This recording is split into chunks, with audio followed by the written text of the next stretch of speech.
Hello everybody, how's it going? So welcome to the One Piece review. This time we're covering manga chapter 1137. And finally, the cat is out of the bag, literally, because number one, Oda has ended the charade of not only the second Holy Knight and this Shanks lookalike, who this actually is, and secondly, the infiltration of the Holy Knights is pretty much just is no longer a secret anymore, thanks to Loki by the end of this chapter. So speaking of infiltration, we start off with the cover page with the Yamato cover story. So in the last cover story, we saw Yamato, Speed, and Tama arrive outside of what I believe is Who's base, unless you know somebody else who has a face that resembles Who's Who, then I'm pretty sure this base belongs to Who's Who. They arrive inside and obviously they're infiltrating, so hopefully we'll get to find out who this mysterious individual is who took the sword from Yamato, as well as the carpenter Minatomo. So hopefully Yamato gets to do something epic real quick. Speaking of epic, we start off outside the castle with Nami, Luffy, and Zoro, and alongside Nami's newest slave, Rodo. And he's here to provide information about not only the law of Elbaf, the family tree of Loki and Harudin. So that's why he's there, because he doesn't know where the key is at.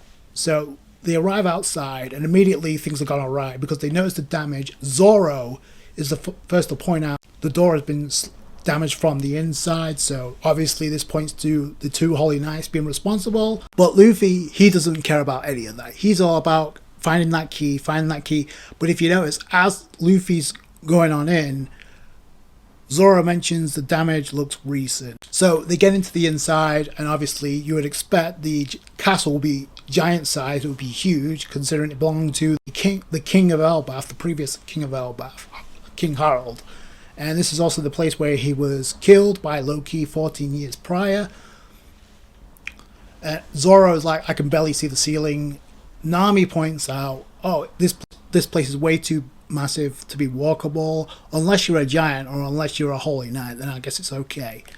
But then we don't really know how they got out there. But Rodo's there to also provide transportation, because pretty much giving Zoro and Nami a lift, while Luffy is going on ahead, running. He doesn't really care. But then Luffy asks Rodo, wait, where's the key to Loki's shackles? And he doesn't know, nor has he ever been in this place. In fact, it's actually forbidden for anybody to enter this place ever since the incident. So we see that the place is literally falling apart because of the battle that took place. And this is where Rodo kind of hypes up both, like Loki as a monster and King Harold was renowned as a great warrior. Yeah, here's the thing. They're doing this to obviously hype up Loki, but they're also doing this to kind of hype up the Holy Knights, to make it seem what Gunko is doing is impressive. But I'll get to that by the end. But Zoro's like, all this like damage took some serious destructive power. But because obviously there were beasts back in the day, obviously this would be a huge scale battle. So it wasn't just like, oh, Loki just went on ahead and just killed King Harold. No, they're hyping the king up. No, this guy's not a scrub. So I'm glad that's the case. And we also couldn't find out the gods that were in this place back in the day are pretty much skeletons now, with the exception of one, that being Jarl, the god that ended up having a sword in his head, courtesy of Loki. So now we got that covered up. So Jarl was the survivor, so that's a kind of a feat for him, considering they're hyping up Loki as well. But this goes back to what I said. So because I said this in the last review, I said Jarl may know something that the current generation doesn't know, more specifically Harudin. So I'm sticking to my guns. I think there's more to this than just Loki going on a rampage, just killing King Harold. We know King Harold wanted to establish a connection with the outside world. That was confirmed in the previous chapter. So at one point, Rodo is actually trying to like be comical and say this place is like a place for vengeful spirits. But Luffy isn't interested in any of that. He's like just inspecting the giant skull. Now we actually get some lore about this. Seems like Oda's trying to write it off as, we should pay attention to this. And I'm like, no, because Rodo gives a description. So the skull belonged to an ancient giant warrior a pure blood member of that clan, but their blood still flows through some of us, and they say some. So there's a clan within Elbaf. When I saw this, I immediately thought of the Buccaneer tribe, because don't they have giant blood in them? So we still don't know anything about that either. So apparently there's multiple clans within Elbaf, so that's cool. Also, Luffy is like describing, it's also got giant horns. I wonder if he knew Oars. This is the second time now that Oars has been name dropped. So last time it was Usopp, when fabricating the story about how he was the one that single-handedly took down Oars, and now here we have Luffy. And I'm like, are we going to get some lore drop about Oars or Oars Jr. here? Because I feel like, why mention this at all if that's not where this is leading? But we'll have to wait and see. So then we get to see the portrait of King Harold himself, and his reputation obviously is more badass than the portrait itself, because we couldn't find out. He has 2 giant scars on his head where his horns used to be before the horns off. So because, and apparently those horns represented the ancient giants of the past that was a part of the Worn-Torn era. So he didn't want to be a part of that. So I mean, this is hardcore when even Zoro's like, yo, what conviction? So he ripped them off. He obviously tried to change the ways of Elbaf, and to some extent they kind of are. But obviously you see how far he went in his beliefs, and obviously Loki didn't agree. Now we still need to know what went on.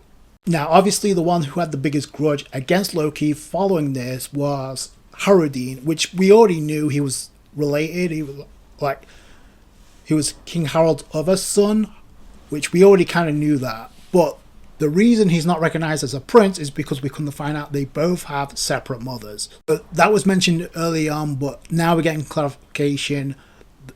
Harudin's mother was from a completely different giant country than obviously where King Harold was from. So she got ostracized. Harudin got some rough treatment because of that. So he's not recognized as a prince, nor is he allowed to actually explore. He's not allowed to be inside this castle because of that. Nami goes on to say that's straight up bigotry. So they're victims of bigotry even in Elbaf. So that's kind of an interesting take from Oda. Because at one point, Zoro's like, hey, they're both giants, so what does it matter? Then Rhoda comes up with an interesting response, which I thought was cool, kind of cool. But you can't talk when you kill each other over all the time over land, which is true. So having a child with a giant from another land taints the blood of Elbaf. So that's why Harudin is not recognized as royalty at this point, when he should be, technically. But I think there's going to be a resolution. I've said this multiple times, but there's going to be a resolution to that by the end of this arc. They're going on about this way too much. You see the younger generation, and I'm like, no wonder Ripley is trying to educate the next generation to not be this way.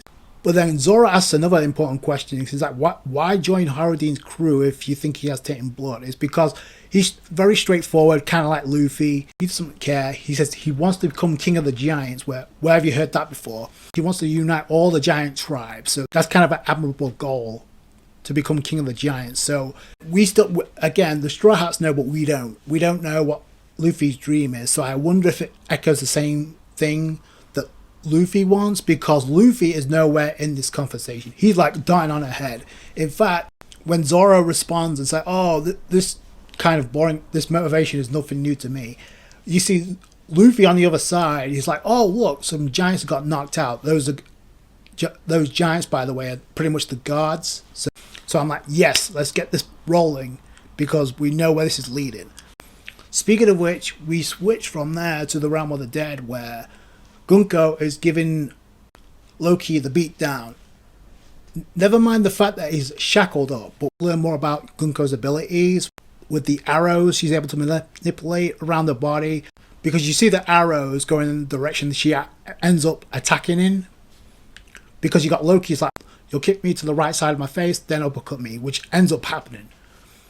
But then Gunko goes on to say, these arrows show the trajectory of my future, but I'm the only one who can stop it before it happens. So we've got some future type attacks going on here with Gunko's ability, so that's pretty cool. As soon as I saw that, I'm kind of like, I kind of want to see how she stacks up against Luffy. That'd be interesting. I mean, unless Loki has future sight, but we don't really know yet. But we know Luffy has it, so that'd be kind of an interesting battle if that ends up taking place very soon. And does that have something to do with the other eye, which we saw in the previous chapter? We don't really know that too. We get some reveals here about Gunko, and true to form, she ends up attacking the same way that Loki predicted, by first kicking Loki and then uppercutting, and after that, it's like she's going to go in again with these attacks, but then Loki's like, stop, enough already. And then Gunko's like, are you ready to accept becoming a holy knight? And then out of nowhere, he yells, screams, and it looks like he's unleashing Conqueror's Haki on top of that. So it's kind of obvious what he's doing. In fact, the other holy knight figures this out because it's like, oh, we can't keep this charade up going on anymore. Much like hiding your appearance, you can't keep this up much longer. And finally, the second holy knight is revealed. It's Shanks 2.0 no more. So I guess let's change strategy and contact Mirror Jose. So, and there we finally get the full shot, and indeed it's a lookalike of Shanks, but it's not him. He goes on to say, long ago the savage warriors of Elbaf dominated the New World, but the world government will bring them to heel no matter what. So then the main point of the scene is the reveal of the second holy knight, Figurlang Shamrock. So not only is he a holy knight, not only is he related to Figurlang, the Figurlang lineage, but he's also the captain of the God's Knights. So, and we also find out he's a noble. Basically, he's a celestial dragon, eldest son of Figurlang Garling. So there you go. So obviously they're changing the strategy because Shamrock's like, let's contact Mirajoa. So what became a secret infiltration mission has just changed into let's call reinforcements, because didn't the guards in the castle that confronted these two, didn't they say something to the effect of, oh, are you a part of the Straw Hats? And remember, Gunko was the one that took notice of that, so they know the Straw Hats are there as well. But do they know they're in the castle right now? Probably not. But that's how the chapter ends. So like I said, finally we got some progression here. Finally, the Masquerade is over. Shanks 2.0 is a thing of the past, and now we can move on with some progression. Before this chapter dropped, we did get some information about Gunko's outfit, because I said it kind of looked like she was ready for war. But shout out to Library of O'Hara for posting this on information on X, so I'll link it to you in the description box below in case you're curious. Gunko's outfit is known as a Gankaran. It's known as Gakuran, a traditional Japanese school uniform, which is usually meant for, particularly used in anime culture, but it's also known for the uniform of delinquent, which is kind of an interesting take, considering the fact that she's a member of the Holy Knights. So you wouldn't associate a delinquent with a Holy Knight, but if you look at her personality, it kind of is that of a delinquent, because she's very demanding. She's very commanding as far as what she wants. So it's like, I want answers, you got to give them to me. That's how she comes off as. So I guess that's some type of irony as far as like the description of her outfit. So that's really cool. And at this point, even though we got a reveal for both Holy Knights, I'm still more interested in Gunko right now. It's also confirmed she has the Ara fruit. If it wasn't obvious enough, Oda just revealed that too. I'm glad Oda decided to like drop the charade. No, deep down we all knew it was a twin brother of Shanks, or it was a clone. It was one or the other. It wasn't Shanks himself. That would have made no sense. Enough of the suspense, and just reveal it give it to us straight for this character. Now we get some progression, and now hopefully we get to see what this guy is capable of.